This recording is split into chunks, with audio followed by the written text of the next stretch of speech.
Okay, hello and welcome to this short video tutorial, and this time we're going to add together non-equivalent fractions. So a quick recap, what we've done so far: we've looked at simplifying fractions, and we've looked at adding together equivalent fractions, and then we've looked at adding together equivalent fractions and simplifying. So we'll take a quick example here. So what I'm going to do is I'm going to add together 2 over 8.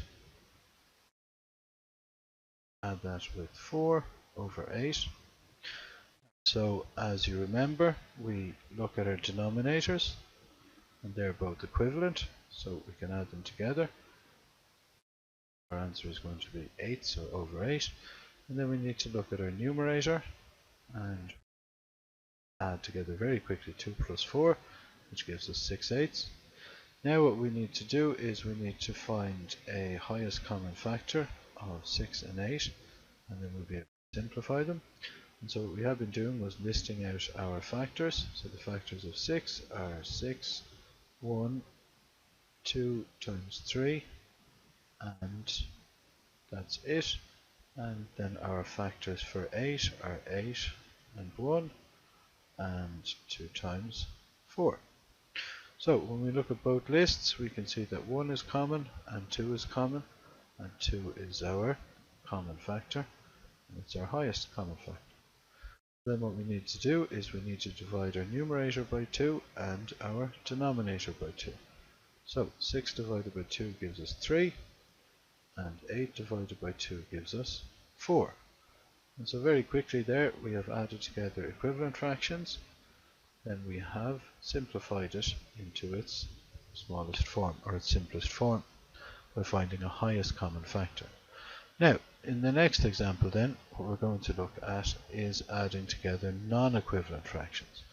So I'm going to write out 3 over 4, and I'm going to add that to 2 over 5. Now, as you can see, our denominators are different. So how can we add together fractions when our denominators are not equivalent, or as we call them, non-equivalent factors? Okay, so what we have to do then this time is we have to find what's called a common multiple, or the lowest common multiple between each fraction. So over here I'm going to write 4 to represent my quarters and 5 to represent my fifths. Sorry there, that didn't come out too well. But I'm going to look at my multiples of 4 first of all. So the multiples of 4, and these are different obviously to the factors of 4. So remember our factors of 4. Factors of 4 will be 4 and 1, and 2 times 2. Whereas our multiples of 4 are different. Our multiples are when we multiply 4, what happens. So we have 4, 8, 12, 16, 20, and that would go on to 24 and 28 and 32, 36 and 40 and so on. Now what we're going to do is look at our multiples of 5. I'm just going to scribble that one out. I'm writing my 5 here. So our multiples of 5, well, remember our factors of 5 are only 5 times 1, as 5 is a prime number, but our multiples of 5 then are 5, 10, 15 and 20. Then 25, 30, 35, 40, 45, 50 and so on. So what I want to do is look at what's common here in both lists. So a quick look through, I can see that 20 is common in both lists, and this is the lowest common multiple of fourths and fifths. What I'm now going to do is I'm going to divide my denominator into my lowest common multiple, and then I'm going to multiply it by the times it goes in. So I'm going to go over here and write 20, and then I'm going to have 20 that out. Then over here I'm going to have 20 as well. Okay, so to explain again, I'm going to divide my denominator into my lowest common multiple, and then the amount of times the denominator goes into the lowest common multiple, I'm going to multiply my numerator by that amount of times. So let's look. So how many 4s are in 20? Well, if I go over my list here, I can see that there are 1, 2, 3, 4, 5 4s in 20. So then I need to multiply my numerator by 5. So 3 times 5 gives me 15. Then I need to look at my next fraction, which is 2/5. Again, I look at my denominator. This time it's 5. And I'm going to divide 5 into my lowest common multiple. And then I'm going to multiply my numerator, which is up here, by the times the denominator goes into my lowest common multiple. So let's look. How many 5s are in 20? Well, there are 1, 2, 3, 4. So I'm going to multiply my numerator by 4. 2 times 4 gives me 8. Now, as you can see, I've got an equivalent fraction. My denominators on both sides here are now equivalent. And it's important to point out that 15 over 20 is the same as 3/4, and 8 over 20 is the same as 2/5. We haven't changed the value of the fractions at all. But now we can add these together, so my answer is going to be over 20, and I'm just running out of a little bit of space, so I'm going to write it here. So over 20, and then 15 plus 8, and that gives me 23 over 20. Okay, let's take one more example there. Right, this time what I'm going to add together is I'm going to add together 7 over 9, and I'm going to add that together to 2 over 7. Okay, so again, let's look at the denominators. So D for denominator. They're non-equivalent, so I need to find an equivalent fraction. I need to turn them into equivalent fractions. So I need to list my multiples of 9 and my multiples of 7. I'm going to give myself a lot more space this time. So let's look at the multiples of 9. Remember, multiples are different from fractions, or from factors, sorry. Factors of 9 would be just 9 and 1, 3 and 3, but our multiples are the times, so when we add 9s together. So we would have 9, 18, 27, 36 and 45. We would have 54 and 63. Okay, I'm going to look at my multiples of 7. So I have 7, 14, 21, 28, 35, 42, 49, 56 and 63. Okay, so I just ran out of a little bit of space there, but this is 63 down. Actually, I'm going to write it over here. Scribble that one out.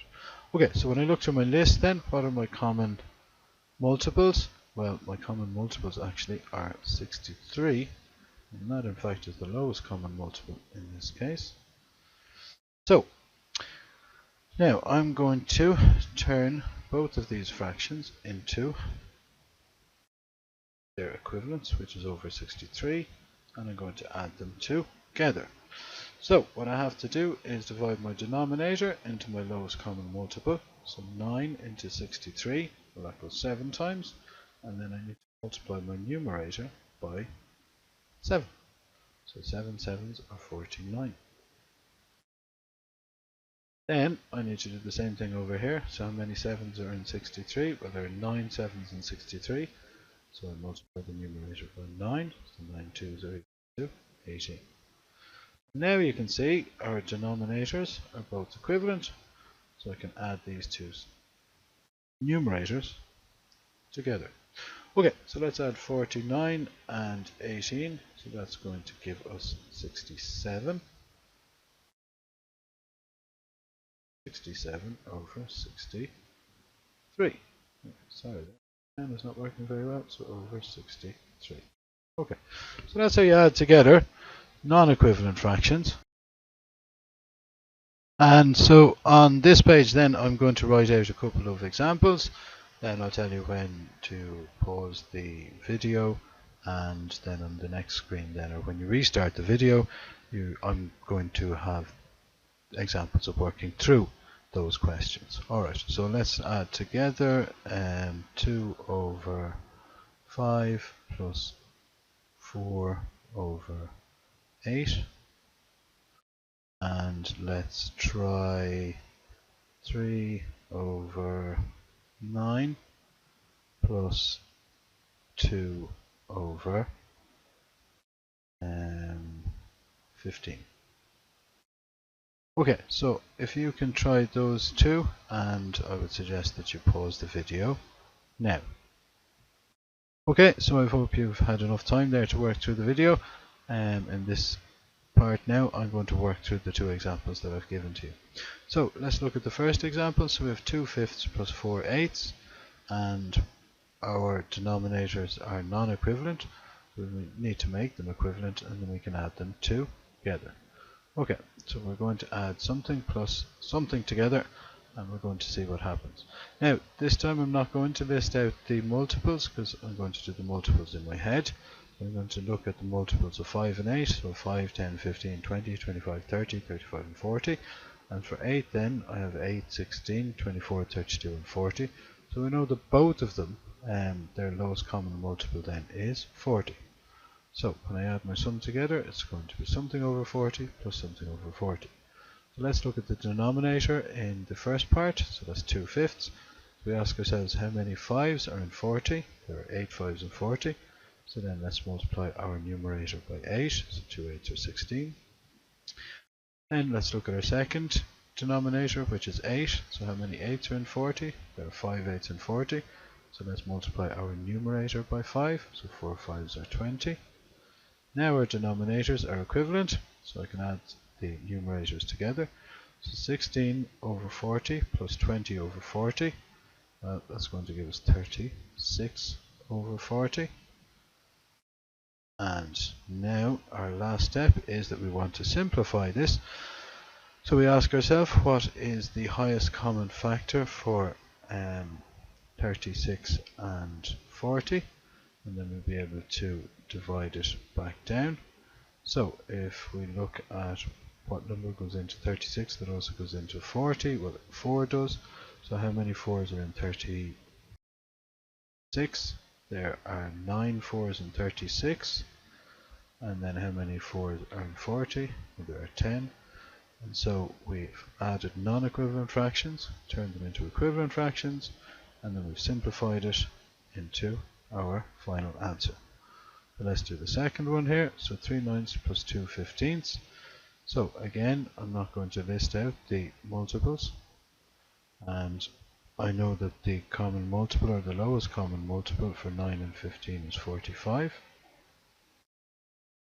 Put these both over 45. And I'm going to look at my first denominator, which is 9. I'm going to divide that into 45, which goes 5 times. So then I multiply my numerator by 5. So 3 5s are 15. And I look at my second denominator, which is 15, and divide that into 45. That goes 3 times. So 2 times 3 then is 6. Now my denominators are equivalent, so I can add the sum together. It's going to be something over 45. And so 15 plus 6, that's 21 over 45. Now I'm going to see if I can simplify this, and what I'm looking for is a common factor, and the lowest common factor of the two of these. And so I'm going to, well, I know that 3 goes into 21 and 3 also goes into 15, or 45, sorry. So I'm going to divide 21 by 3, that gives me 7. And then I'm going to divide 45 by 3, and that gives me 15. So I've taken through all of the steps. So we've added together non-equivalent fractions by finding an equivalent denominator. And once we found the equivalent denominator, we could add our numerators. And then once we found that there was a common factor for the numerator and the denominator, we managed to simplify it down to our final answer. Okay, thank you for your time, and I hope you learned from this tutorial.